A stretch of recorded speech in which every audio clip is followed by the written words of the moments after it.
안녕하세요. 혹시 매일 똑같이 굴러가는 일상 속에서 문득 이게 내 인생의 전부인가? 하는 그런 공허함 느껴보신 적 없으세요? 오늘 우리가 함께 살펴볼 이야기는요.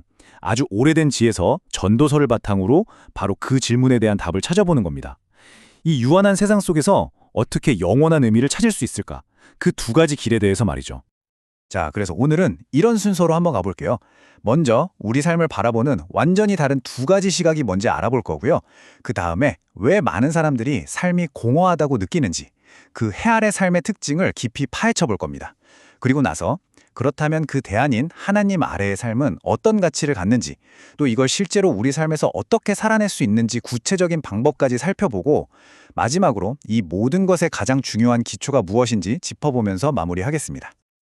모든 이야기는 바로 이 두 가지 관점의 극명한 대립에서 시작됩니다. 한쪽은요, 우리가 지금 눈으로 보고 손으로 만질 수 있는 이 현실에만 집중하는 해 아래 삶이에요. 다른 한쪽은 보이지 않는 영원한 가치를 기준으로 삼는 하나님 아래 삶이고요. 이 두 관점 중 어느 쪽을 택하느냐에 따라서 우리가 인생에서 무엇을 중요하게 여기고 무엇을 쫓으며 살지가 근본적으로 달라지게 되는 거죠. 자, 그럼 먼저 문제의 본질부터 한번 들여다볼까요? 도대체 왜 해 아래의 관점으로만 살면 인생이 공허하게 느껴질 수밖에 없을까요? 원본 자료에서는 그 이유를 네 가지 아주 뚜렷한 특징으로 설명하고 있습니다. 첫 번째는요, 바로 한계가 있는 삶이라는 겁니다. 전도서의 표현처럼 한 세대가 왔다가 또 사라지고 새로운 세대가 오고 이 거대한 시간의 흐름 속에서 나라는 존재, 내 인생이라는 건 정말 찰나에 불과하다는 걸 깨닫게 되는 거죠. 두 번째는 삶이 너무나 예측 가능하게 반복된다는 거예요. 해가 뜨고 지는 것처럼 어제 했던 일을 오늘 또 하고 내일도 비슷할 거고요. 이 끝없는 쳇바퀴 속에서 뭐 새로운 게 없나 하는 권태로움에 빠지기 쉽다는 겁니다. 셋째는 정말 아이러니하게도 삶이 불확실하다는 점입니다. 내가 제일 빠르다고 해서 경주에서 꼭 이기는 것도 아니고 내가 제일 힘세다고 해서 전쟁에서 반드시 승리하는 것도 아니라는 거죠. 그러니까 내 노력만으로는 결과를 장담할 수 없는 그런 불확실성 앞에서 무력감을 느끼게 됩니다. 마지막으로 이게 참 허무한 지점인데 삶이 혼란스럽다는 겁니다. 평생을 정말 애쓰고 수고해서 뭔가를 잔뜩 모아놨는데 결국 그게 다 다른 사람 차지가 되는 걸 보면서 나 도대체 뭘 위해서 이렇게 아중바등 살아온 거지? 하는 근본적인 회의감에 빠지게 된다는 거죠. 원본 자료에서는요, 태국 불교 사상에서 자주 인용되는 이 이미지를 빌려서 해 아래 삶의 본질을 설명하는데요. 정말 강력한 비유죠.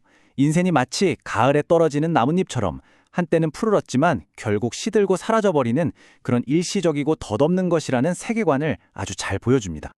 자, 그럼 이 공허함, 이 덧없음이 인생의 결론일까요? 다행히 아니라고 합니다. 원본 자료는 여기서 관점의 완전한 전환이라는 아주 혁명적인 해법을 제시합니다. 이게 무슨 말이냐면요. 단순히 죽어서 천국 가기를 기다리는 그런 삶을 말하는 게 아니에요. 그게 아니라 하나님이 우리 마음속에 영혼을 심어주셨기 때문에 바로 지금 이 땅에서 살아가는 하루하루가 영원한 가치와 목적을 가질 수 있다는 겁니다.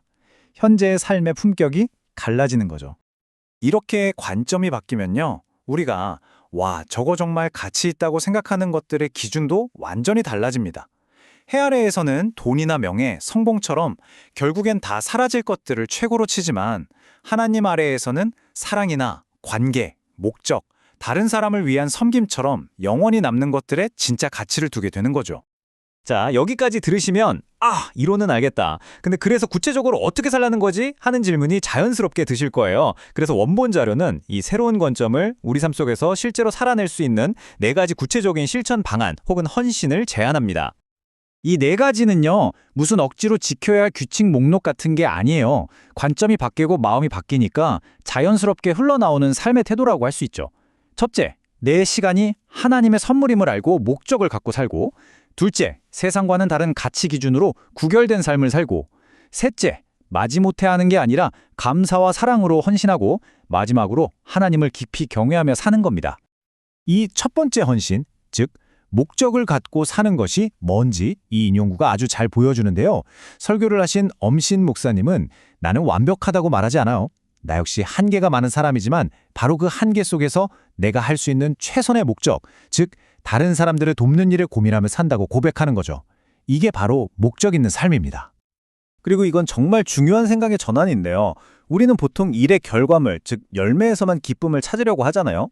하지만 진짜 기쁨은 거기에만 있는 게 아니라는 겁니다.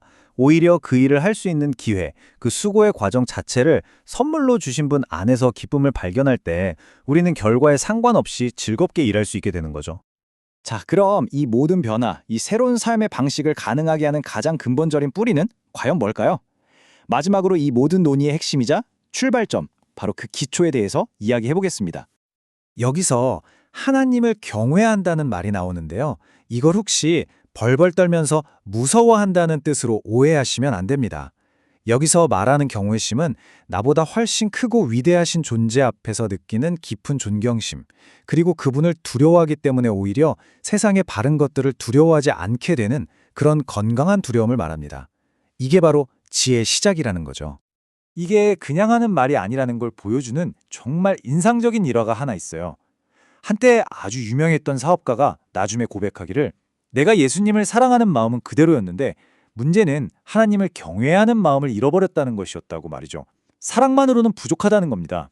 삶의 중심을 잡아주는 경외심이 빠지면 모든 게 무너질 수 있다는 걸 보여주는 강력한 이야기죠. 결국 모든 것은 이렇게 하나의 흐름으로 연결됩니다. 내 안의 관점이 해 아래에서 하나님 아래로 바뀌는 순간 내가 소중하게 여기는 가치들이 변하기 시작해요.